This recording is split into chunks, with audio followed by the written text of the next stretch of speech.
मंत्र द्वारा महर्षि स्वामी दयानंद सरस्वती, मंत्रदाता स्वामी दयानंद सरस्वती, ऐसा उनका विषय है हमारे सुरेंद्र कुमार जी का। मैं आपसे प्रार्थना करता हूं कि आप हमें मार्गदर्शन करें। डॉक्टर सुरेंद्र कुमार जी।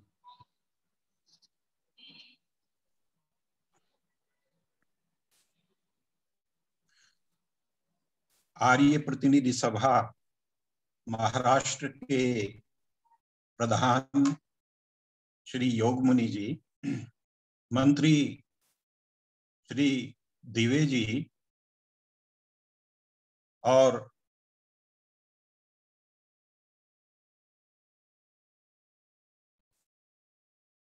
आर्य प्रतिनिधि सभा महाराष्ट्र के प्रधान श्री योगमुनि जी, मंत्री श्री राजेंद्र दिवे जी और कोषाध्यक्ष श्री उग्रसेन राठौर जी, आचार्य नयन कुमार जी, अन्य अधिकारी एवं सभासद गण, उपस्थित वेबिनार के श्रोताओं,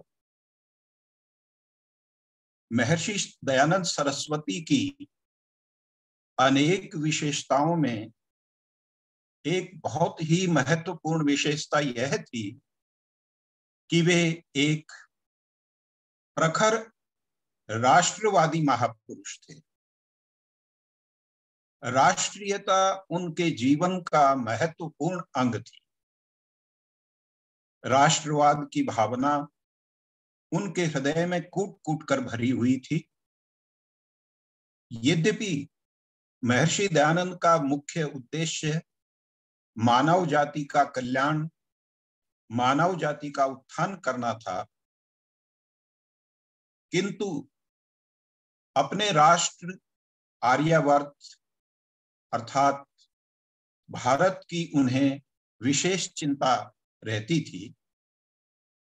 भारत के पतन और ह्रास को देख करके वो पीड़ा का अनुभव करते थे, क्योंकि भारत की भूमि पर उनका जन्म हुआ। भारत की भूमि से अन्न जल ग्रहण करके वे पले बढ़े और भारत के अंदर रहते हुए वे दयानंद सरस्वती बने।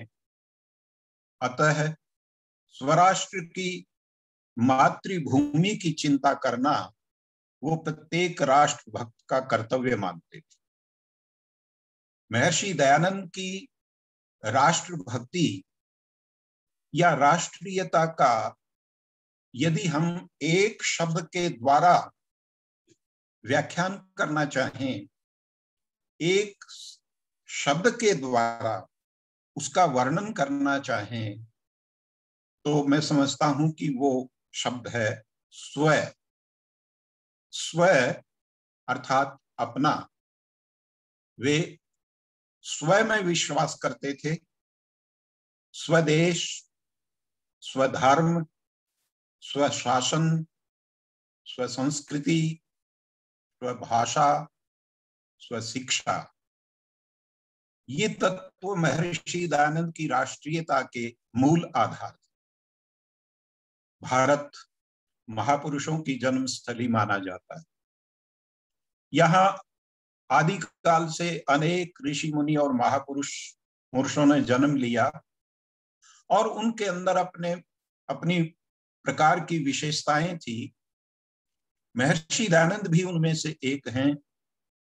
महर्षि दयानंद वेदोद्धारक थे, दलित और नारी उद्धारक थे, समाज सुधारक थे, योगी थे, ब्रह्मचारी थे, अनेक विशेषताओं की खान थे। किंतु उसके साथ साथ उनके अंदर जो एक महत्वपूर्ण विशेषता थी कि वे राष्ट्रवादी थे और राष्ट्र के विषय को लेकर के वो सदा चिंतन किया करते थे और चिंता किया करते थे।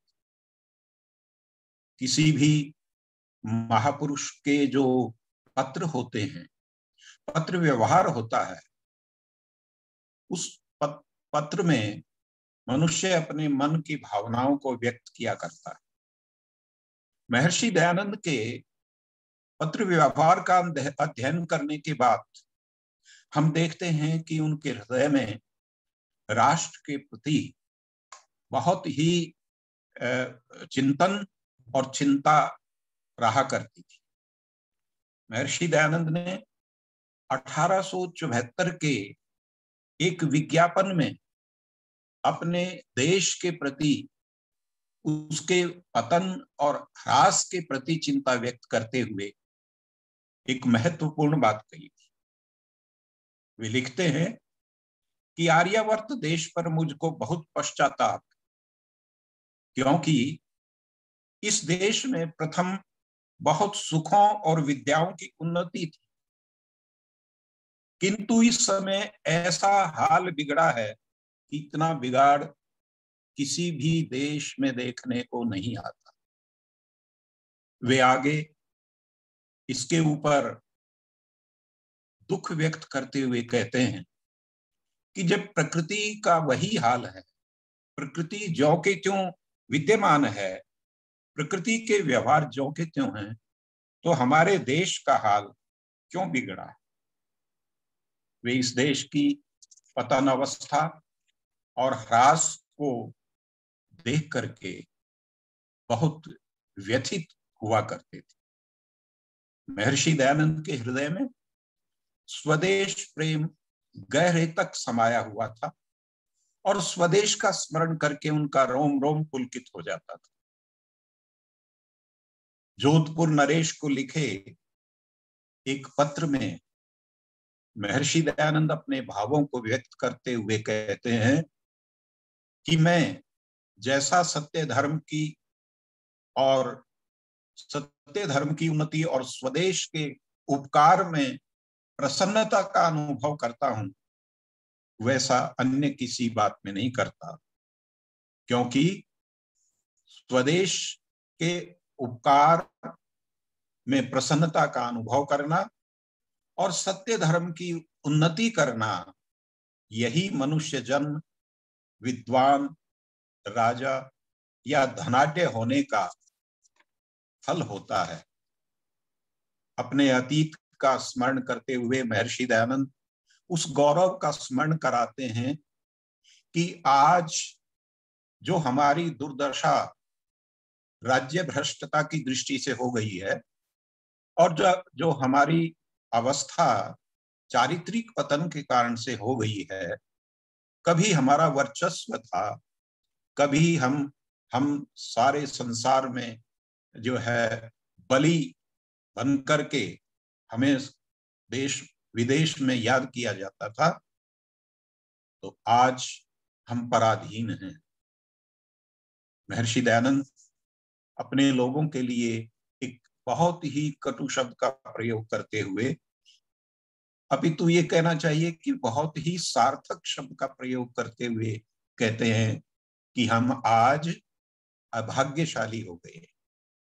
महर्षि दयानंद लिखते हैं कि प्रमाणों से ये सिद्ध है कि सृष्टि से लेकर महाभारत काल पर्यंत चक्रवर्ती और सार्वभौम राजा हमारे आर्य कुल में हुए।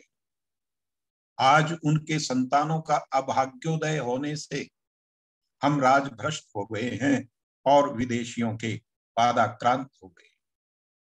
महर्षि दयानंद ने अपने इस प्राचीन गौरवशाली इतिहास को प्रमाणित करने के लिए अपने अमर ग्रंथ सत्यार्थ प्रकाश में एकादश समोल्लास के अंत में एक राजवंशावली प्रस्तुत की है।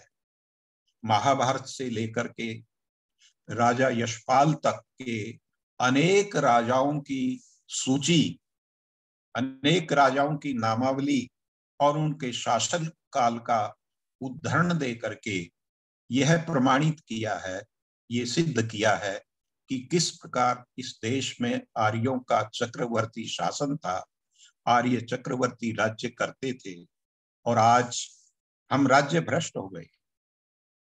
आज हमारा गौरव नष्ट हो गया है और जो देश कभी बल में किसी से पराजित नहीं हुआ, जो देश कभी विश्व गुरु कहलाता था, जो देश कभी सोने की चिड़िया कहा जाता था, आज उस देश की ये दुर्दशा है कि वह विश्व गुरु की तो बात छोड़िए, शिष्य बनने के योग्य भी नहीं रहा। अज्ञान अविद्या ने उसको इतना आक्रांत किया हुआ है। बलवान की बात छोड़िए, अजेय बनने की बात तो छोड़िए, आज वह विदेशियों का पदाक्रांत हो गया है, विदेशियों से पराधीन हो गया है। कोई भी विदेशी आता है और यहाँ पर शासन करके बैठ जाता है और हम उनकी गुलामी को सहन करते रहते हैं। सोने की चिड़िया बात को छोड़िए, पारसमणि की बात छोड़िए, आज दुर्भिक्ष का वातावरण हमारे देश में बना रहता है। महर्षि दयानंद प्रेरणा देते हुए कहते हैं कि अपने गौरवशाली इतिहास को स्मरण करना चाहिए और अपने गौरवशाली इतिहास को स्मरण करके हमें अपने स्वाभिमान को जगाना चाहिए और उसके लिए ब्राह्मण ग्रंथों का, रामायण का, महाभारत का, धर्मशास्त्रों का अध्ययन हमें करना चाहिए। महर्षि दयानंद के पत्र व्यवहार के अतिरिक्त हम किसी भी ग्रंथ को पढ़ें, वेद भाष्य को पढ़ें, सत्यार्थ प्रकाश को पढ़ें, संस्कृत प्रबोध को पढ़ें, महर्षि दयानंद की जो राष्ट्रवाद की भावना है वह उनके लेखन में प्रत्येक उनके ग्रंथ में दिखाई पड़ती।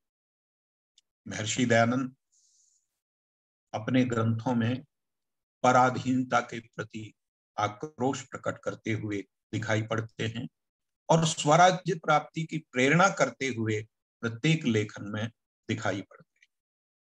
और उसके साथ साथ वे उस पीड़ा को भी व्यक्त करते हैं जो पराधीनता के कारण आज हमें अनुभव हो रही है। महर्षि दयानंद जब कार्य क्षेत्र में थे तो हमारा देश पराधीन था, अंग्रेजों के अधीन था, अंग्रेजी शासन था और अंग्रेजी शासन के अंतर्गत हम स्वतंत्र जीवन नहीं जी पा रहे। महर्षि अपनी उस पीड़ा को व्यक्त करते हुए कहते हैं सत्यार्थ प्रकाश में कि आर्यावर्त में भी आज आर्यों का अखंड स्वतंत्र स्वाधीन जो कुछ है कहीं पर है वो विदेशियों के पादाक्रांत हो रहा है। बहुत थोड़े प्रदेश पर बहुत थोड़े राजा हैं जो स्वतंत्र हैं, इसीलिए वो फिर से प्रेरित करते हुए आर्यों को, भारतवासियों को, आर्यावर्त वासियों को ये प्रेरणा देते हैं कि हमें फिर से पूर्ण राजनीति को धारण करके मांडलिक अथवा सार्वभौम चक्रवर्ती राजा बनना चाहिए और हम कभी पराधीन न हों, ऐसा संकल्प हमें करना चाहिए।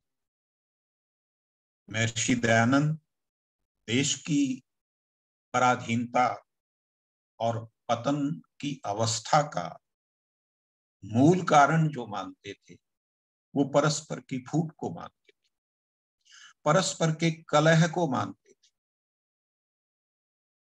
राजाओं में, आर्यों में, कथित हिंदुओं में जो परस्पर की फूट थी, परस्पर का विघटन था, चाहे वो राजाओं की फूट थी, चाहे वह जातिवाद की फूट थी, चाहे वह क्षेत्रवाद की फूट थी, हम विघटित थे और उस घटन के कारण हमारा देश है वो गुलाम बनता जाता।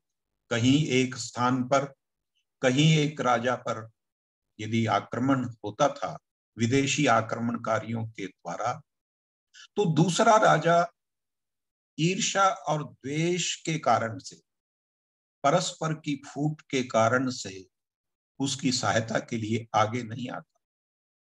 इतना विशाल देश था, इतना विशाल साम्राज्य था आर्यों का, हिंदुओं का, यदि वे मिलकर लड़ते मुकाबला करते तो कोई भी शक्ति विश्व में ऐसी नहीं थी जो भारत के लोगों को पराजित कर सकती।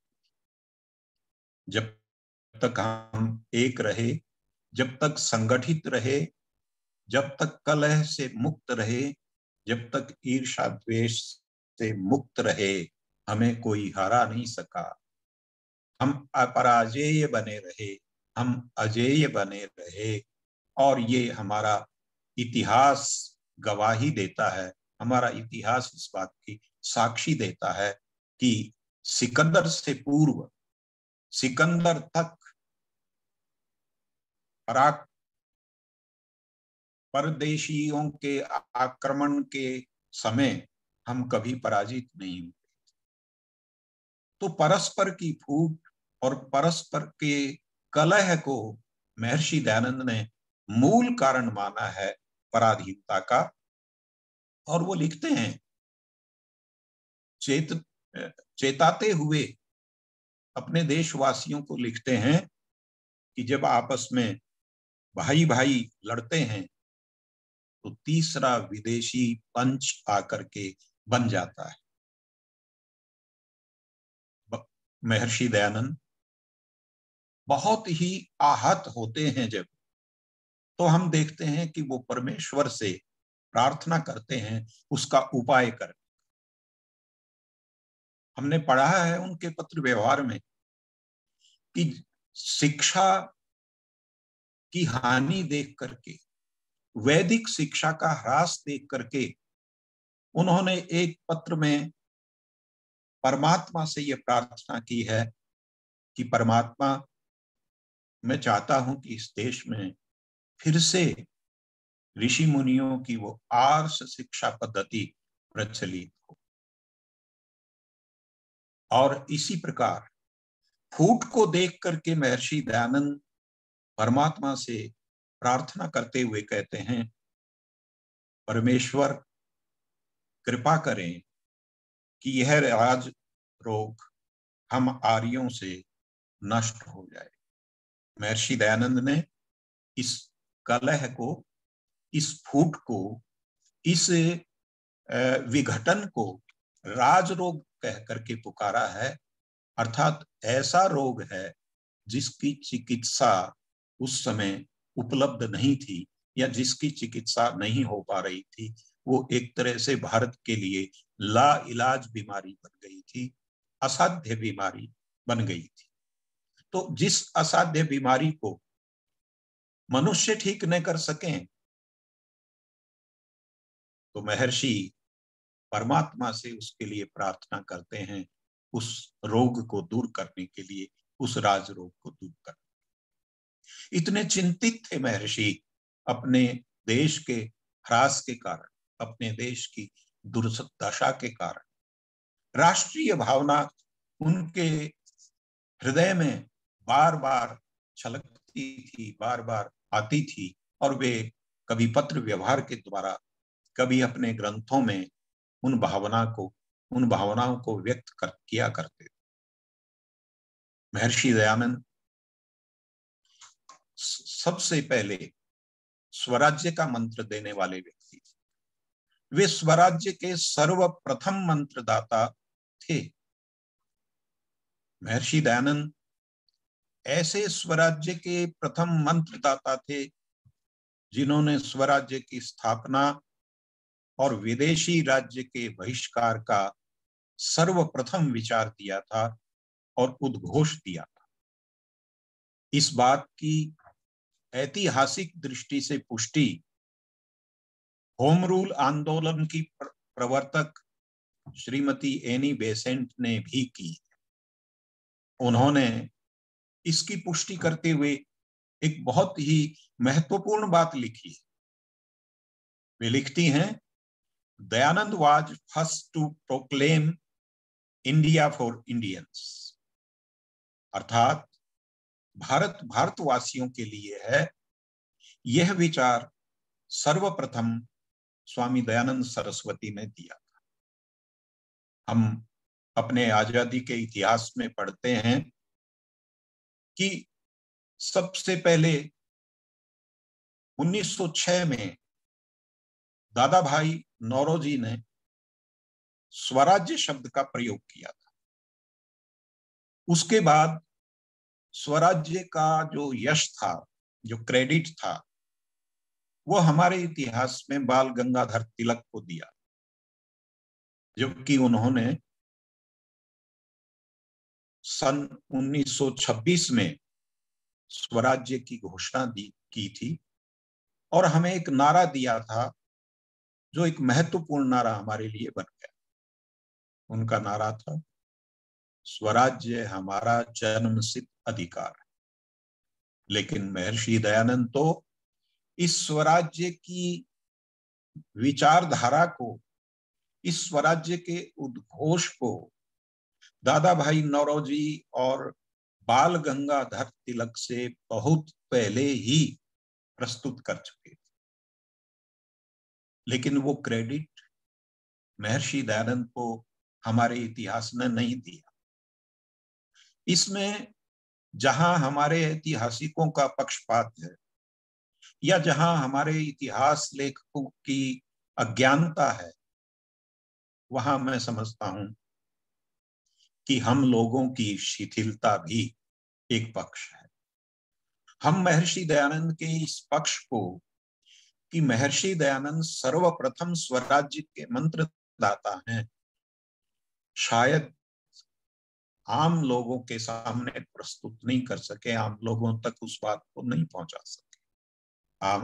आप जानते हैं, हम सब जानते हैं कि महर्षि दयानंद ने अपना अमर ग्रंथ सत्यार्थ प्रकाश, प्रथम उसका संस्करण 1874 में निकाला था और उसका द्वितीय संस्करण भी 1981-82 में वो लिख चुके, 1881-82 में वो लिख चुके थे। कहां 1881-82 और कहां 1926। इतने वर्षों का अंतराल होने के बावजूद भी हम महर्षि दयानंद ने जो स्वराज्य का हमें उद्घोष दिया था, विचार दिया था, स्वदेशीयता का जो विचार उन्होंने हमें दिया था, उसको हम लोगों तक नहीं पहुंचा सके या इतिहास में उसको दर्ज नहीं करा सके। महर्षि दयानंद का वो वाक्य सत्यार्थ प्रकाश में है, जिसको हम बार बार स्मरण किया करते हैं। वो महत्वपूर्ण वाक्य है जिसमें उन्होंने स्वराज्य का उद्घोष किया है, स्वदेशीयता का उद्घोष किया है अंग्रेजी शासनकाल। वो है कि कोई कितना ही करे, कोई कितना ही करे, परंतु जो स्वदेशी राज्य होता है वह सर्वोपरि उत्तम होता है। इस वाक्य को एक बार फिर से दोहराता हूं, कोई कितना ही करे, परंतु जो स्वदेशी राज्य होता है वह सर्वोपरि उत्तम होता है। इसका विस्तार करते हुए आगे वे कहते हैं, अथवा मत मतांतर के आग्रह से रहित, अपने और पराये का पक्षपात शून्य, प्रजा पर पिता माता के समान कृपा, न्याय और दया के साथ विदेशियों का राज्य भी पूर्ण सुखदायक नहीं। आप देखिए कि अंग्रेजों का राज्य था, विदेशियों का राज्य था, और उनके शासन काल में महर्षि दयानंद एक विद्रोह की विचारधारा को लिखित रूप में लोगों के सामने लाते हैं, लोगों के सामने प्रस्तुत करते हैं। कितना उनका साहस था, कितनी उनके अंदर निर्भीकता थी, कितना उनके अंदर आत्मबल था कि महर्षि दयानंद अंग्रेजों के शासन से भयभीत नहीं हुए, अंग्रेजों के शासन से डरे नहीं, और उन्होंने निर्भय होकर के ये घोषणा की कि अंग्रेजों का जो विदेशी राज्य है, किसी का भी विदेशी राज्य जो है वो कभी भी सुखदायक नहीं हो सकता, कभी भी वह कृपा करने वाला नहीं हो सकता, वह पूर्ण सुखदायक नहीं हो सकता। स्वराज्य जो है, स्वदेशीय राज्य जो है, वो सर्वोत्तम होता है, सर्वोपरि होता है। आप इसको विद्रोह का सूत्रपात कह सकते हैं, विद्रोह का लिखित सूत्रपात इसको कह सकते हैं, क्योंकि तब तक जब महर्षि दयानंद ने स्वदेशीयता का और स्वराज्य का ये नारा दिया, ये उल्लेख किया, किसी भी नेता ने, किसी भी व्यक्ति ने अंग्रेजी शासन काल में स्वराज्य की बात नहीं की थी, स्वदेशीयता की बात नहीं की थी। तो महर्षि दयानंद को ये यश जाता है, महर्षि दयानंद को ये क्रेडिट जाता है कि महर्षि दयानंद भारत के स्वराज्य के मंत्रदाता, सर्वप्रथम मंत्रदाता थे। भारत को स्वदेशीयता का विचार देने वाले सर्वप्रथम ऋषि थे, सर्वप्रथम समाज सुधारक थे। ये क्रेडिट हमें महर्षि दयानंद को देना चाहिए। जहां स्वराज्य का मंत्र देने वाले सर्वप्रथम समाज सुधारक थे महर्षि दयानंद, तो वहां स्वदेशीयता की प्रेरणा देने वाले भी वे सर्वप्रथम व्यक्ति थे। आजादी के इतिहास में हमें ये पढ़ाया जाता है कि महात्मा गांधी ने 1942 में स्वदेशी वस्त्रों को अपनाने की, विदेशी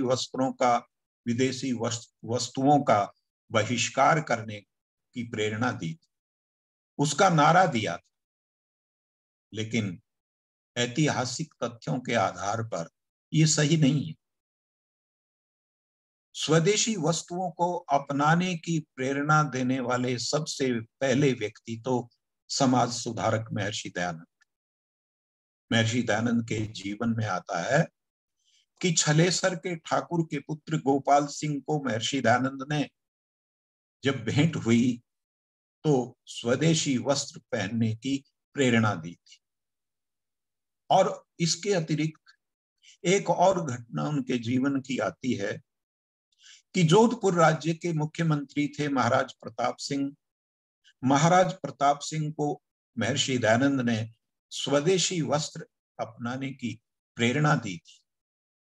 महर्षि दयानंद के इस प्रेरणा से प्रभावित होकर के महाराज प्रताप सिंह ने अपने राज कर्मचारियों और सैनिकों को स्वदेश में बने वस्त्र धारण करने का आदेश दिया था, और उनके राज्य कर्मचारी और उनके सैनिक जो थे वे स्वदेशी वेशभूषा पहनने लगे। महर्षि दयानंद प्रेरणा देने के लिए अंग्रेजों का उदाहरण हमारे सामने प्रस्तुत करते हैं। भारतीयों के सामने अंग्रेजों का उदाहरण प्रस्तुत करते हुए हमें प्रेरणा देते हैं कि हमें स्वदेशीयता की शिक्षा अंग्रेजों से लेनी चाहिए। अंग्रेजों का भारत में शासन था, और भारत में शासन होते हुए भी अंग्रेज अपनी वेशभूषा की उस यूरोपीय परंपरा का यहाँ पर पालन करते थे। उस वेशभूषा को वो पहनते थे, उन कपड़ों को वो पहनते थे जो उनके देश में पहने जाते। तो महर्षि दयानंद सत्यार्थ प्रकाश के 11वें समोल्लास में, एकादश समोल्लास में भारतवासियों को प्रेरणा देते हुए ये कहते हैं कि देखो, अंग्रेज यहाँ के शासक हैं। अंग्रेजों को शासन करते हुए यहाँ पर 100 वर्ष से अधिक हो चुके हैं, लेकिन उनकी निष्ठा देखिए, अपनी वेशभूषा के प्रति, अपनी चाल चलन के प्रति उनकी निष्ठा देखिए कि आज तक उन्होंने अपनी वेशभूषा को, अपने चाल चलन को छोड़ा नहीं है। तो हिंदुओं को फटकारते हुए एक तरह से महर्षि दयानंद कहते हैं कि बताओ बुद्धिमान कौन है, अंग्रेज बुद्धिमान है या तुम बुद्धिमान? और ये फटकार दे करके, मीठी फटकार दे करके महर्षि दयानंद ने अपने सत्यार्थ प्रकाश में भारतवासियों को अपनी वेशभूषा बनाए रखने के लिए प्रेरित किया, अपना चाल चलन बनाए रखने के लिए प्रेरित किया है। एक और उदाहरण वो अंग्रेजों का देकर के भारतीयों को प्रेरित करना चाहते हैं स्वदेशी वस्तुओं के। अंग्रेज लोगों में एक प्रथा थी कि वे अपने कार्यालय में अपने ही केवल जूतों को पहन करके आते थे। किसी भारतीय को या किसी विदेशी जूते पहने हुए व्यक्ति को जूते पहनने का अधिकार उनको नहीं था। उसको कार्यालय में आने का अधिकार नहीं था। इस संदर्भ को लेकर के महर्षि दयानंद 11वें समोल्लास में लिखते हैं कि देखो अंग्रेज अपनी वस्तुओं के प्रति कितनी निष्ठा रखते। अपने ऑफिस में या कचहरी में, न्यायालय में वे दूसरों के जूतों को नहीं आने देते। अपने जूतों की कितनी मान प्रतिष्ठा करते हैं, इतनी मान प्रतिष्ठा करते हैं कि वे दूसरे देश के विदेशी लोगों की भी इतनी प्रतिष्ठा नहीं करते। तो महर्षि दयानंद की स्वदेश और स्वदेशी वस्तुओं की प्रेरणा हमें सत्यार्थ प्रकाश में द्वितीय संस्करण में 1980-82 में इस प्रकार लिखित मिलती है। तो महर्षि दयानंद 1942 से लेकर 1942 में महात्मा गांधी ने जो प्रेरणा दी थी उससे बहुत पूर्व 1882 में ये प्रेरणा दे चुके थे। एक और भी संदर्भ ऐसा आता है जिसमें महर्षि दयानंद की राष्ट्रीय भावना अपनी वेशभूषा के प्रति या अपने व्यक्तियों के प्रति जो है प्रकट होती है। आपने ब्राह्म समाज का प्रसंग पढ़ा होगा 11वें समोल्लास में। ब्राह्म समाज का विवरण देते हुए महर्षि दयानंद ने जहां उनकी कुछ प्रशंसा की है वहां उनकी न्यूनताओं की तरफ भी संकेत किया है। और उनकी न्यूनता का वर्णन करते हुए महर्षि दयानंद बताते हैं कि ब्राह्म समाज के लोगों में जो एक बहुत बड़ी त्रुटि है, बहुत बड़ी न्यूनता है, वह यह है कि वे अपने प्राचीन ऋषि मुनियों और महापुरुषों की पेट भर करके निंदा करते और केवल अपने महापुरुषों की, अपने ऋषि मुनियों की निंदा ही नहीं करते, अपितु उसकी तुलना में ईसाइयों की प्रशंसा करते हैं। ब्रह्मा जैसे आदि ऋषि, आदि महर्षि, आदि पुरुष की प्रशंसा तो छोड़िए, उसका नाम भी लेना नहीं चाहते। ऐसा प्रदर्शित करते हैं जैसे अंग्रेजों से बढ़ करके कोई विद्वान, कोई लेखक आज तक दुनिया में नहीं हुआ है। तो हम देखते हैं कि महर्षि दयानंद ने स्वराज्य के प्रति, स्वदेशीयता के प्रति जो विचार दिए हैं वे सर्वप्रथम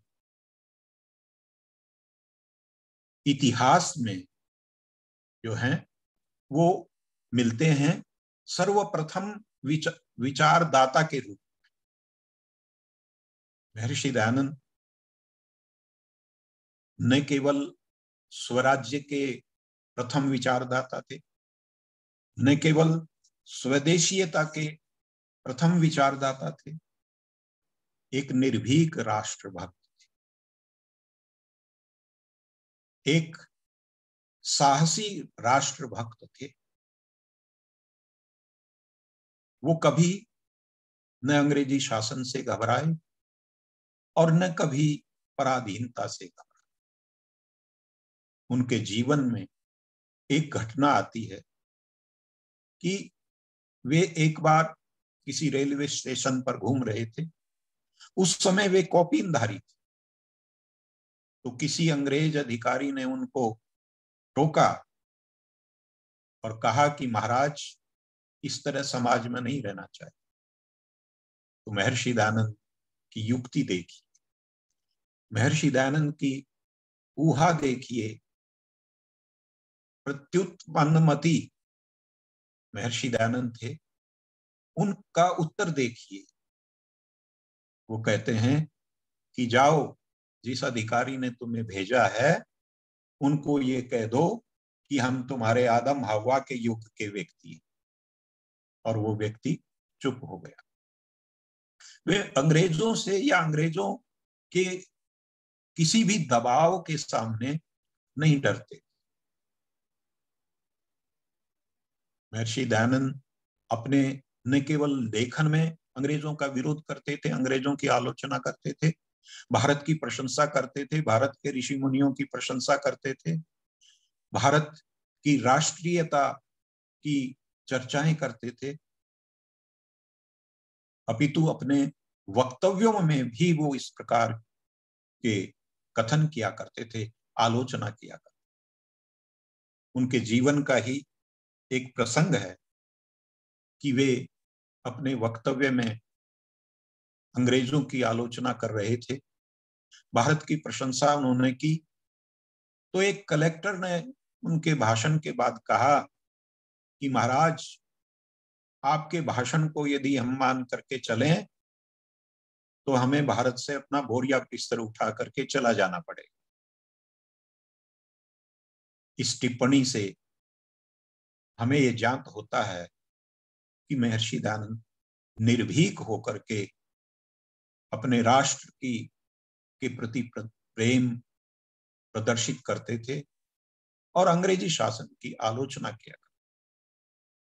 हम दूसरे शब्दों में ये कह सकते हैं कि ऋषि दयानंद एक विद्रोही आत्मा थे, पराधीनता के प्रति विद्रोह करने वाले एक साहसी व्यक्ति थे, एक साहसी ऋषि थे।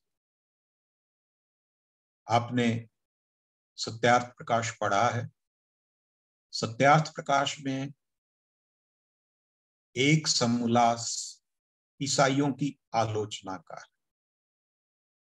त्रयोदश समोल्लास, 13वां समोल्लास जो है वो ईसाइयों की आलोचना का समोल्लास। आप कल्पना कीजिए, जिसकी पराधीनता में रह रहे हैं,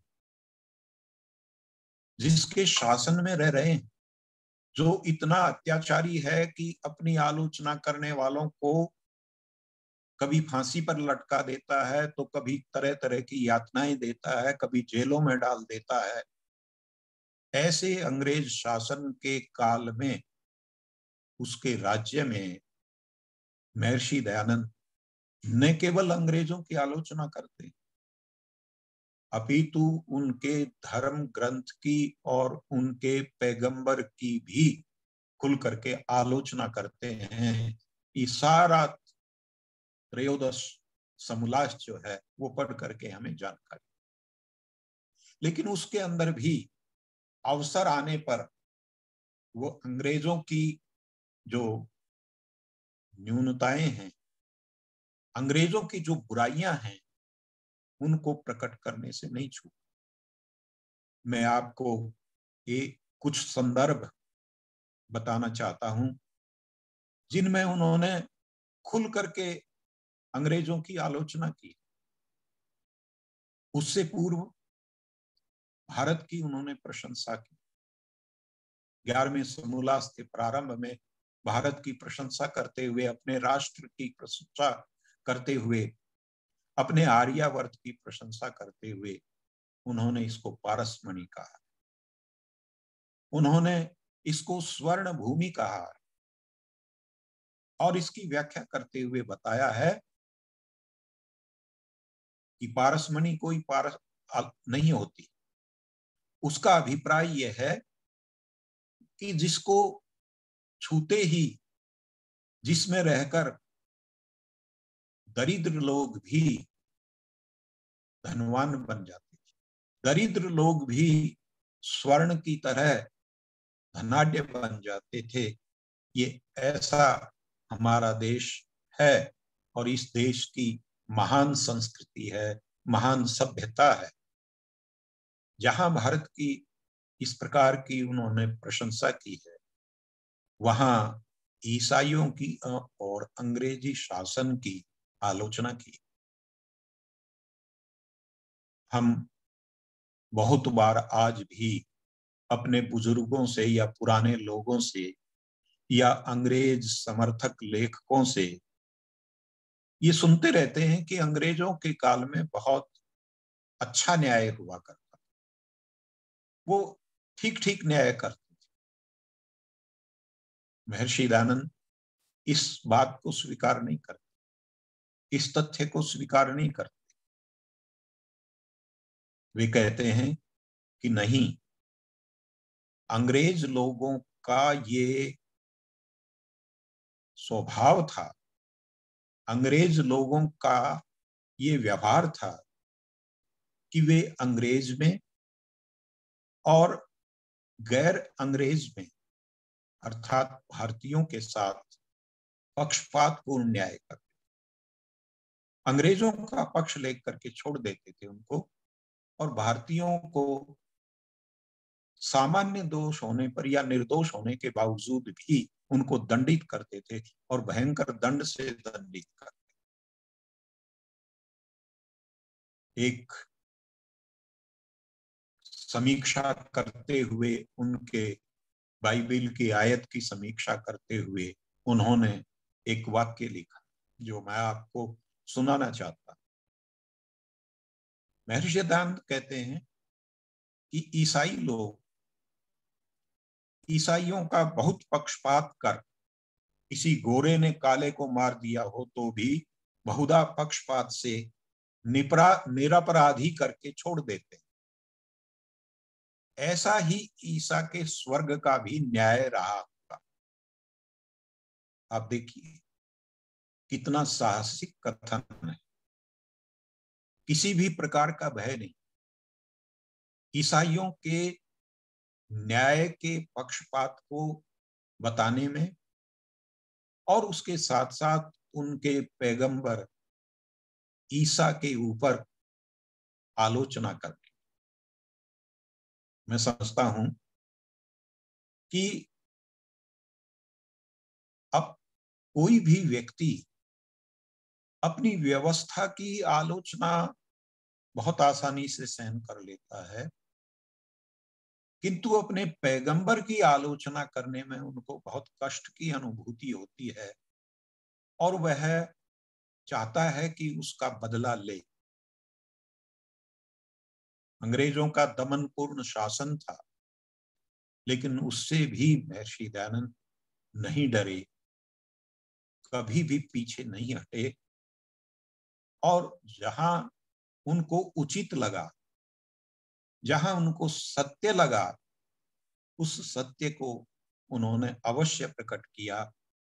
उस सत्य को प्रकट करने में कभी वे हिचकिचाए नहीं। एक और भी संदर्भ लीजिए आप। एक और संदर्भ है, आयत की समीक्षा करते हुए महर्षि दयानंद कहते हैं कि अंग्रेज लोग प्रशंसा के पात्र नहीं है। हम इनको अच्छा इंसान या भला इंसान माने ऐसा नहीं है। ये तो देश को लूट रहे हैं और लूट लूट करके अपने देश को भर रहे हैं। उनकी इस प्रवृत्ति के ऊपर व्यंग करते हुए ऋषि दयानंद कहते हैं, लिखते हैं कि ईसाई लोग परदेशियों के माल पर ऐसे झुकते हैं जैसे जानो प्यासा जल के ऊपर झुकता है और भूखा अन्न पर झुकता है। जैसी यह केवल मतलब सिंधु और पक्षपात की बात है, ऐसा ही ईसाइयों का ईश्वर भी है। फिर से वही चर्चा महर्षि दयानंद केवल महर्षि दयानंद केवल अंग्रेजी व्यवस्था, अंग्रेजी शासन की निंदा नहीं करते, अपितु अंग्रेजी शासन के साथ में, अंग्रेजी व्यवस्था के साथ में उनके ईश्वर की और उनके पैगंबर की भी निंदा कर रहे हैं। हम सोचते हैं कि उनके पैगंबर की निंदा क्यों कर रहे हैं?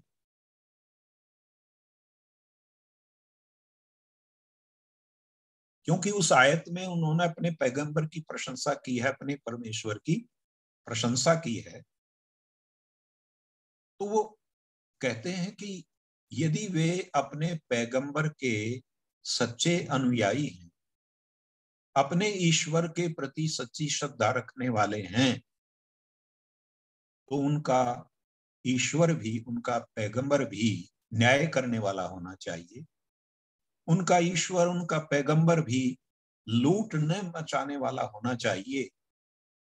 और अगर वो लूट न करने वाला है, अगर वो न्याय करने वाला है, तो अंग्रेजों को भी अपने ईश्वर की और अपने पैगंबर की का अनुकरण करना चाहिए। ये संदेश वे देना चाहते हैं अपने लेखन में।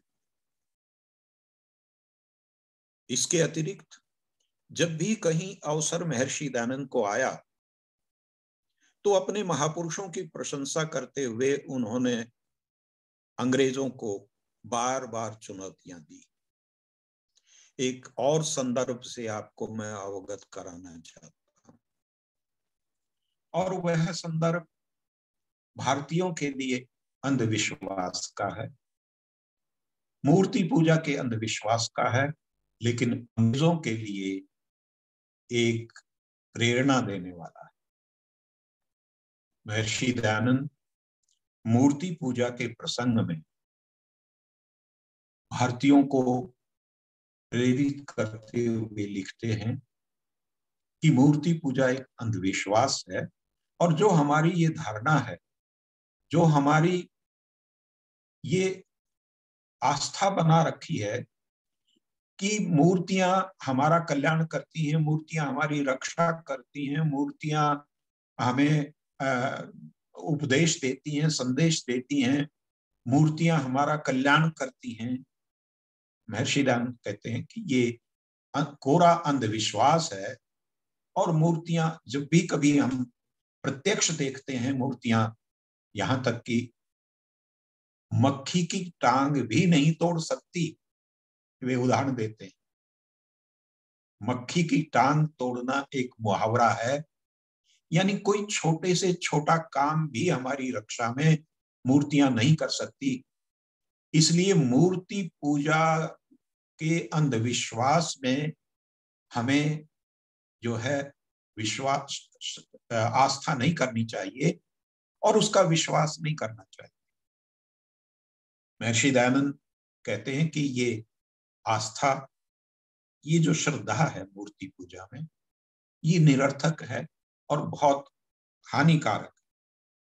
वो कहते हैं, एक इतिहास की घटना को बतलाते हुए कहते हैं कि सन 1875 में अंग्रेजों ने भी भारत के कुछ मंदिरों को तोड़ा था।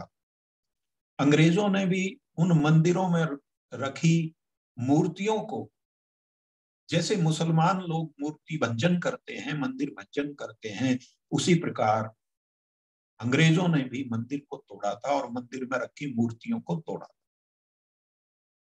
तो महर्षि दयानंद कहते हैं कि जब मूर्तियों को तोड़ा जा रहा था, जब मंदिर को तोड़ा जा रहा था, तो मूर्ति, कोई भी मूर्ति जिसको हम रक्षक मानते हैं, जिसको हम अपना अपना देवता मानते हैं, जिसको हम, जिस पर विश्वास करके हम अपना जीवन समर्पित उनको करते हैं, वो मक्खी की टांग भी नहीं तोड़ सकती, अंग्रेजों का कुछ नहीं बिगाड़ सकती। अपितु बघेर लोगों ने अंग्रेजों का मुकाबला किया और अंग्रेजों को मंदिर को तोड़ने से, मूर्तियों को तोड़ने से बचाया था। तो उस समय अपने महापुरुष योगी राज श्री कृष्ण का स्मरण कराते हुए महर्षि दयानंद कहते हैं कि यदि श्री कृष्ण के सदृश कोई वीर होता, श्री कृष्ण के सदृश कोई होता, तो इनके धुर्रे उड़ा दे। और ये अर्थात अंग्रेज भागते फिरते। श्री कृष्ण की बहादुरी का स्मरण करते हुए महर्षि दयानंद हम भारतीयों को ये प्रेरणा दे रहे हैं कि हमें, यदि श्री कृष्ण के हम भक्त हैं, श्री कृष्ण के हम अनुयायी हैं, तो हमें श्री कृष्ण की तरह जो है बहादुर होना चाहिए, श्री कृष्ण के समान योद्धा होना चाहिए, श्री कृष्ण के समान अन्याय और अत्याचार का मुकाबला करने वाला होना चाहिए, आक्रमणकारियों का मुकाबला करने वाला होना चाहिए और पराधीनता से मुक्त होना चाहिए। जैसे श्री कृष्ण ने धर्म की रक्षा के लिए, अधर्म के विनाश के लिए युद्ध का मार्गदर्शन किया था, ऐसे ही हमें भी धर्म की रक्षा के लिए, स्वधर्म की रक्षा के लिए, स्वदेश की रक्षा के लिए, स्वतंत्रता की रक्षा के लिए, स्व संस्कृति की रक्षा के लिए प्रयत्न करना चाहिए, मुकाबला करना चाहिए, संघर्ष करना चाहिए। ये प्रेरणा महर्षि दयानंद हमारे देशवासियों को इस संदर्भ को स्मरण करा करके दे। महर्षि दयानंद की राष्ट्र संबंधी एक अन्य विशेषता की चर्चा अब आगे करते हैं। महर्षि दयानंद केवल धार्मिक शास्त्रों के ज्ञाता नहीं, केवल वेदों की चर्चा करने वाले नहीं थे, केवल समाज सुधारक नहीं थे। महर्षि दयानंद एक ऐसे चिंतक थे जिनको भारत की अर्थव्यवस्था की भी चिंता थी। अर्थ किसी देश की व्यवस्था का आधार होता है। यदि किसी देश की आर्थिक व्यवस्था कमजोर होती है तो वह देश कभी संपन्न नहीं हो सकता, वह देश कभी समृद्ध नहीं हो सकता, वह देश कभी उन्नति नहीं कर सकता, वह देश जो है वो आगे नहीं बढ़ सकता। महर्षि दयानंद ने देखा कि आर्थिक दृष्टि से हमारा देश कमजोर है। मैं भी आपके सामने ये चर्चा कर रहा था कि ये देश सोने की चिड़िया कहलाता है, लेकिन अंग्रेजों के समय तक लूटते लूटते विदेशियों ने इस देश को इतना लूटा, कभी गजनी ने लूटा, कभी गौरी ने लूटा, कभी यहाँ के बादशाहों ने लूटा, तो फिर अंग्रेजों ने लूटा, और लूटते लूटते ये इतना गरीब हो गया था कि इसके पास खाने के लिए अन्न नहीं था, ओढ़ने के लिए वस्त्र नहीं थे, ये बहुत ही असहाय अवस्था में था। महर्षि दयानंद ने इस बात को अनुभव किया, लेकिन उन्होंने ये भी अनुभव किया कि इस आर्थिक हीनता का, आर्थिक विपन्नता का एक कारण भारतीयों की आस्था में छुपा हुआ। भारतीयों में जो अंधविश्वास थे उस समय, उसके कारण से भारत देश गरीब होता जा रहा था और असहाय अवस्था में था। दो बातों की ओर उन्होंने अपने संदर्भों में संकेत किया। एक तो उस अंधविश्वास की ओर संकेत किया है कि उस समय के जो रूढ़िवादी धर्माचार्य लोग थे, उन्होंने भारतवासियों के मस्तिष्क में एक धारणा बैठा दी थी कि विदेश में जाना, समुद्र पार जाना पाप। इसका अभिप्राय क्या हुआ कि आप कभी विदेश में जाकर के कोई व्यापार नहीं कर सकते, और व्यापार तो देश विदेश में जब होता है तभी बढ़ता है और तभी देश में संपन्नता आती है एक मोहल्ले में रह करके, एक गांव में रह करके, एक शहर में रह करके, एक देश में रह करके कभी व्यापार में संपन्नता नहीं आ सकती, व्यापार में समृद्धि नहीं आ सकती, व्यापार नहीं बढ़ सकता। लेकिन हमारे रूढ़िवादी धर्माचार्यों ने हमारे लोगों को ये पढ़ा दिया कि विदेश में जाना पाप है, समुद्र यात्रा करना भी पाप। आश्चर्य देखिए कि जल में भी पाप हो गया और भूमि पर भी पाप हो गया, दूसरी भूमि में जाना भी पाप हो गया। तो यहाँ के लोग ऐसे अंधविश्वासों में पढ़ करके निरंतर निर्धन होते जा रहे। और इसके विपरीत कभी यहाँ पर हूण आए, कभी जो है मुगल आए, कभी मुसलमान आए, कभी जो है अंग्रेज आए, और वो लोग आकर के यहाँ पर व्यापार कर रहे थे, व्यापार करके यहां से धन कमा करके अपने देश को समृद्ध कर रहे। हम जानते हैं इस इतिहास को कि अंग्रेज यहाँ पर व्यापारी बन करके ही आए थे। मुट्ठी भर अंग्रेज व्यापारी बन करके आए और व्यापार करते करते आक्रमणकारी बन करके इस देश के शासक बन गए। ये अर्थ का प्रताप था, ये धन का प्रताप था। उधर विदेशी लोग आकर के यहाँ व्यापार करते थे और धनाढ्य बन करके चले जाते थे, या धनाढ्य बन करके यहाँ पर सुख उठाते थे। और हम लोग जो थे वो विदेश में व्यापार करने को पाप समझ बैठे। महर्षि दयानंद ने इस अंधविश्वास की ओर ध्यान दिलाते हुए हमें सचेत किया कि केवल देश विदेश में नहीं, हमें द्वीप द्वीपांतर में भी व्यापार करना चाहिए। यदि हम द्वीप द्वीपांतर में, देश देशांतर में व्यापार नहीं करेंगे तो अपने देश की कभी उन्नति नहीं कर सकते। उनका वाक्य है जो मैं आपके सामने रखना चाहता हूं, आपको सुनाना चाहता हूं कि महर्षि दयानंद केवल शास्त्रीय चिंतन ही नहीं करते थे, अपितु व्यावहारिक अर्थ चिंतन भी करते थे। आर्थिक स्थिति का भी उन्होंने चिंतन किया है। क्या कहते हैं वो कि क्या देश देशांतर और द्वीप द्वीपांतर में राज्य या व्यापार किए बिना स्वदेश उन्नति कभी हो सकती है? क्या स्वदेश में ही स्वदेशी लोग व्यवहार करते और परदेशी हमारे देश में व्यवहार और राज्य करें तो सिवाय दारिद्र्य और दुख के दूसरा कुछ भी नहीं हो सकता, ऐसा वे सत्यार्थ प्रकाश में थे।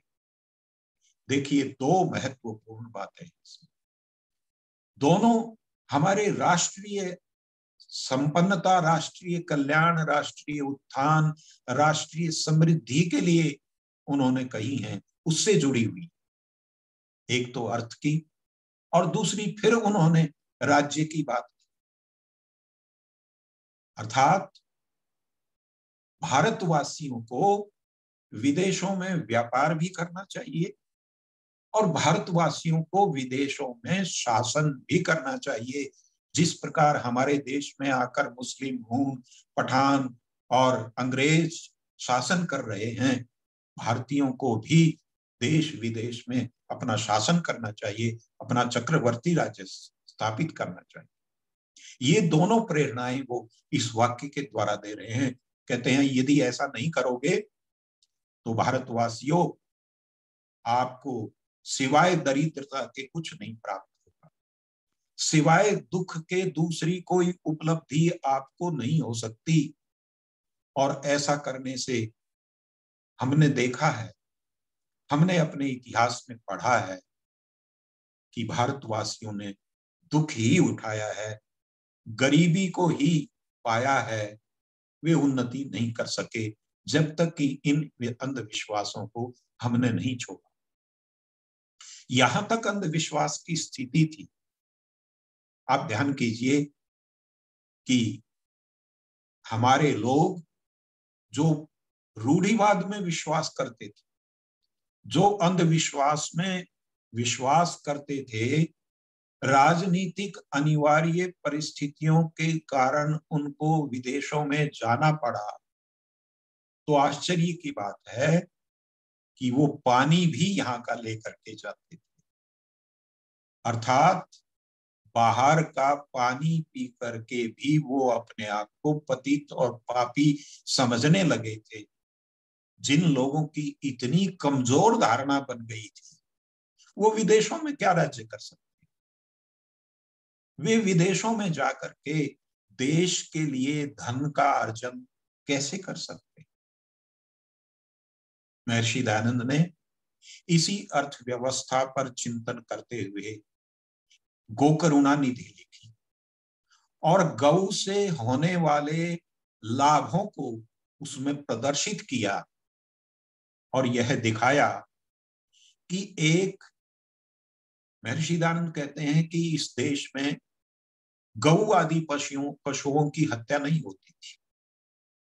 विदेशी लोग जब तक नहीं आए थे, पशुओं की हत्या हम लोग नहीं करते थे। कम से कम इस मामले में भारत के लोग जो थे वो बहुत अच्छे थे। वे कहते हैं कि जब से विदेशी मांसाहारी लोग इस देश में आकर शासक बने हैं, तब से इस देश में भी पशुओं की हत्या होने लगी और पशुओं को मांस के लिए वध किया जाने लगा उनका। तो महर्षि दयानंद एक गणित को समझाते हुए गो करुणा निधि में बताते हैं कि एक गौ की या गोवंश की हत्या करने से हमें कुछ लोगों की ही, हमारे कुछ लोगों की ही तृप्ति होती है उसके मांस से, जबकि उसी गोवंश से, गाय से एक पीढ़ी में हजारों लोग तृप्त होते हैं उसके दूध से, उसके बछड़ियों के दूध से और उसके बछड़ों के बैल बनने पर उन बैलों के द्वारा हल में, कृषि में या और गाड़ियों में, व्यापार में उनसे जो सामान ढोते हैं हम लोग, तो हजारों लोग उससे उपकृत होते हैं। ये आर्थिक गणित समझाते हुए महर्षि दयानंद ने हमें ये संदेश दिया कि हमें पशुओं का वध नहीं करना चाहिए। हमें आर्थिक स्थिति को उन्नत करने के लिए गौ का, गोवंश का या अन्य सभी पशुओं के वंश का लाभ उठाना चाहिए अगर हम अपने देश को आर्थिक दृष्टि से समृद्ध करना चाहते हैं। इसके अतिरिक्त महर्षि दयानंद ने शिल्प विद्या को अपनाने की भी प्रेरणा दी। आपने पढ़ा होगा कि उन्होंने जर्मनी के पी वाइज नामक एक वैज्ञानिक को पत्र लिख करके ये अनुरोध किया था कि आप हमारे छात्रों को, हमारे लोगों को भी विज्ञान सिखाइए, शिल्प कलाएं सिखाइए, ताकि वो उन शिल्प कलाओं के द्वारा भारत में आर्थिक उन्नति कर सकें। और महर्षि दयानंद ने एक योजना बनाई थी जर्मनी में कुछ लोगों को भेजने की, जो शिल्प कला सीख करके, विज्ञान को सीख करके भारत में आए और यहाँ पर विज्ञान के द्वारा आर्थिक समृद्धि करें।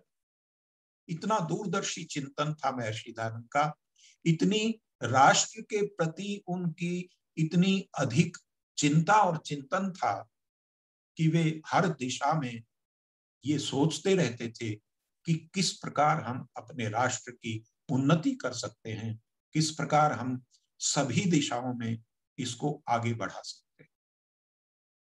महर्षि दयानंद ने इस देश को एक चक्रवर्ती साम्राज्य बनाने की कल्पना की थी। आर्यावर्त रूपी चक्रवर्ती साम्राज्य बनाने की कल्पना की थी और उस कल्पना में ही उन्होंने उस कल्पना को साकार करने के लिए ही उन्होंने सत्यार्थ प्रकाश में छठा समोल्लास लिखा, उसमें राजा के कर्तव्यों को प्रदर्शित किया। उस कल्पना को साकार करने के लिए ही उन्होंने अपने ग्रंथों में, अपने वक्तव्यों में, अपने पत्र व्यवहार में चक्रवर्ती राज्य स्थापित करने की प्रेरणा दी है। मांडलिक या चक्रवर्ती राजा बनने की प्रेरणा दी है, और उसी स्वप्न को साकार करने के लिए महर्षि दयानंद अनेक राजाओं के यहाँ गए थे और उनसे चर्चाएं की थी, उनसे मिले थे, और उनसे मिलकर के किसी भी प्रकार से इस देश में उनका अपना शासन स्थापित हो सके, इस बात के ऊपर उन्होंने विचार चर्चाएं की थी।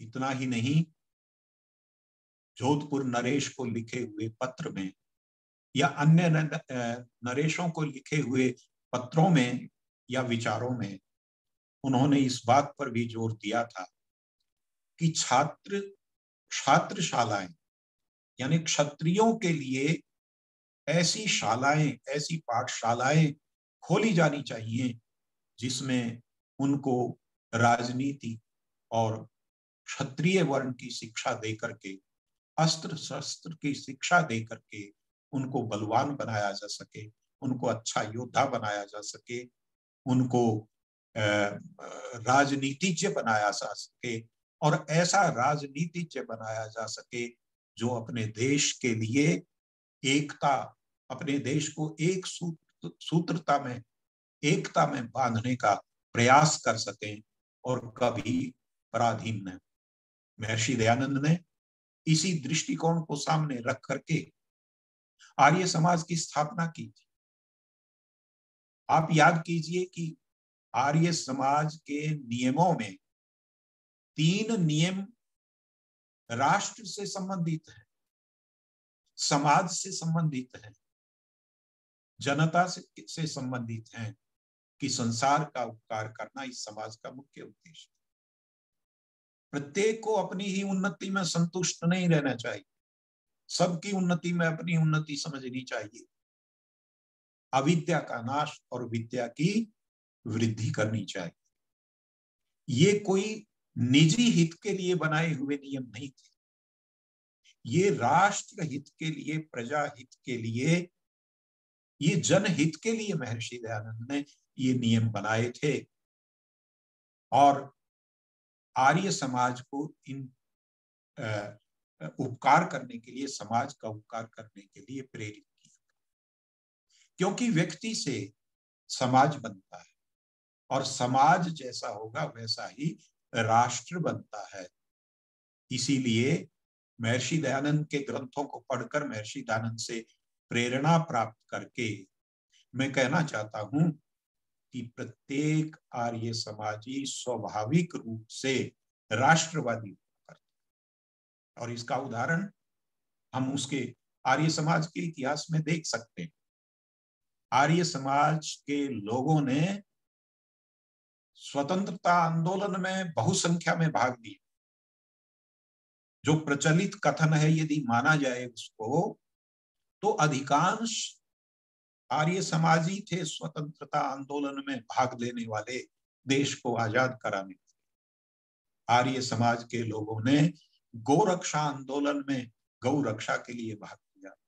आर्य समाज के लोगों ने अपनी देवनागरी भाषा, जिसको महर्षि दयानंद ने देवनागरी शिक्षा कहा है, उस देवनागरी हिंदी की रक्षा के लिए, हिंदी को बचाने के लिए हिंदी रक्षा आंदोलन में भाग लिया।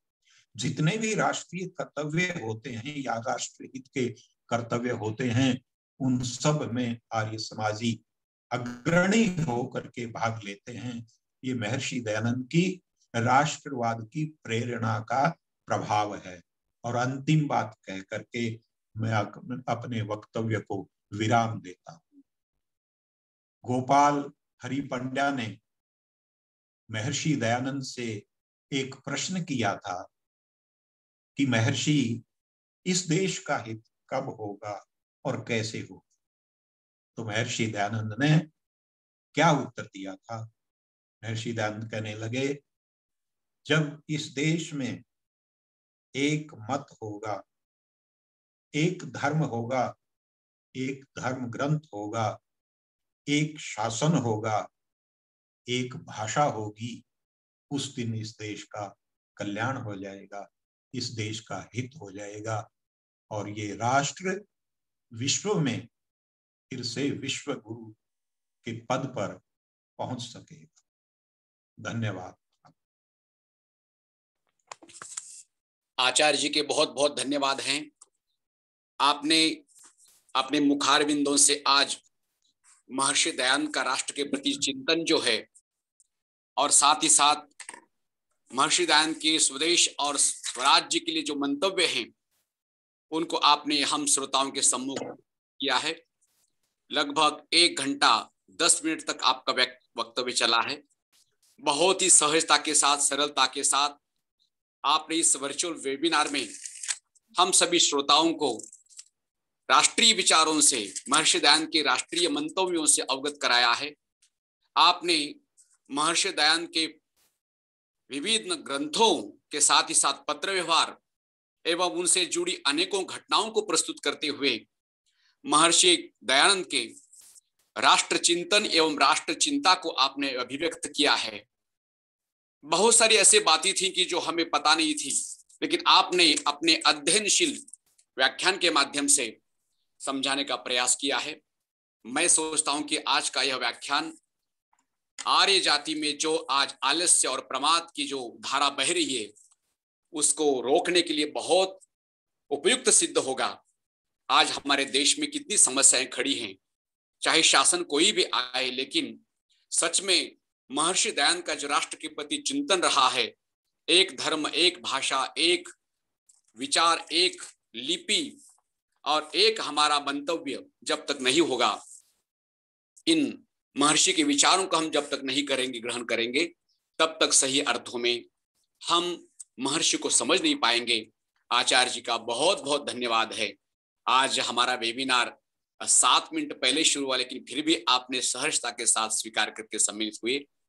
अपनी बहुत ही मृदु वाणी के द्वारा हम सबको अपनी बहुत ही महत्वपूर्ण महर्षि के विचारों से लाभान्वित किया है। आपका अमूल्य समय होता है। परोपकारिणी सभा के संरक्षक का भार, संरक्षक पद का भार आप पर है।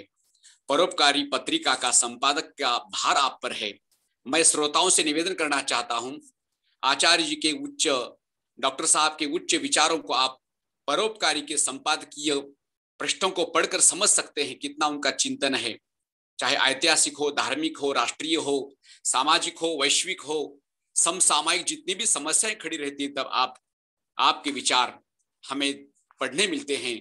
हमारा भाग्य है महाराष्ट्र वासियों का, विशेषतः आपने कल से हम सभी को ज्ञानामृत का पान कराया है। मैं कहना चाहता हूं कि हमारे महाराष्ट्र के जितने भी आर्य जन सुन रहे थे वो बहुत बड़े सौभाग्यशाली रहे हैं कि आप जैसे प्रबुद्ध विद्वान का, संपादक का, एक शिक्षा क्षेत्र में जिन्होंने आप कुलगुरु, कुलपति तक का भार ग्रहण किया था, पद स्वीकार किया था, ऐसे मनीषी का चिंतन हम सुन रहे थे। और मैं कहना चाहता हूं सभी श्रोताओं से कि आचार्य जी के वचनों को अपने जीवन में ग्रहण करें। कल भी आपने महर्षि दयानंद का नारी जाति के प्रति योगदान क्या रहा है, इस पर आपने बहुत ही गहरी विचारधारा को आपने प्रस्तुत किया। आज भी आपने बहुत ही सुंदर ढंग से विवेचन किया है।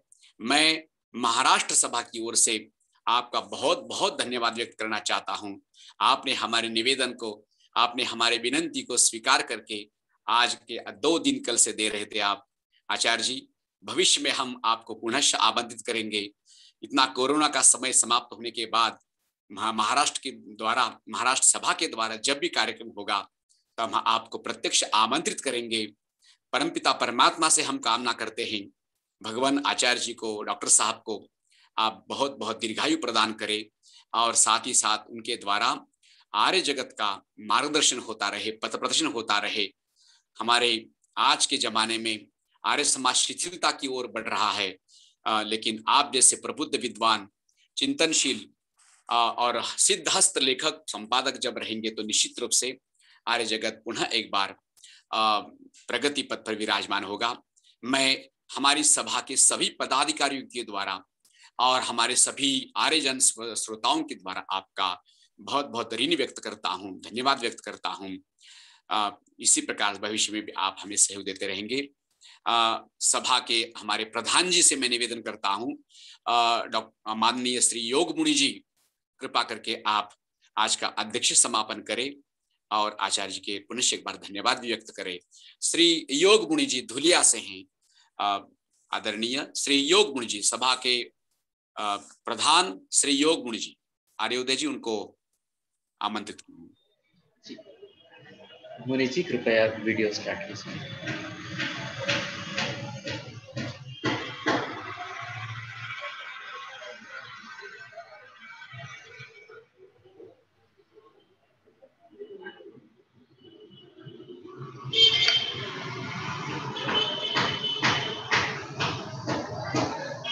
हाँ जी मुनि जी, आपको आपकी आवाज नहीं सुनाई दे रही हमें। मुनि जी प्रारंभ करें अपना अध्यक्ष वक्तव्य। मुनि जी आपके सामने एक बटन आया होगा अनम्यूट का। जी अब आ रही है आपके पास। हाँ जी प्रधान जी, अध्यक्ष समापन। हाँ जी, बहुत बहुत धन्यवाद। आप हेलो, आवाज आ रही है? हाँ जी, हाँ जी आ रही है। हाँ हाँ, बहुत ही सुंदर। मैं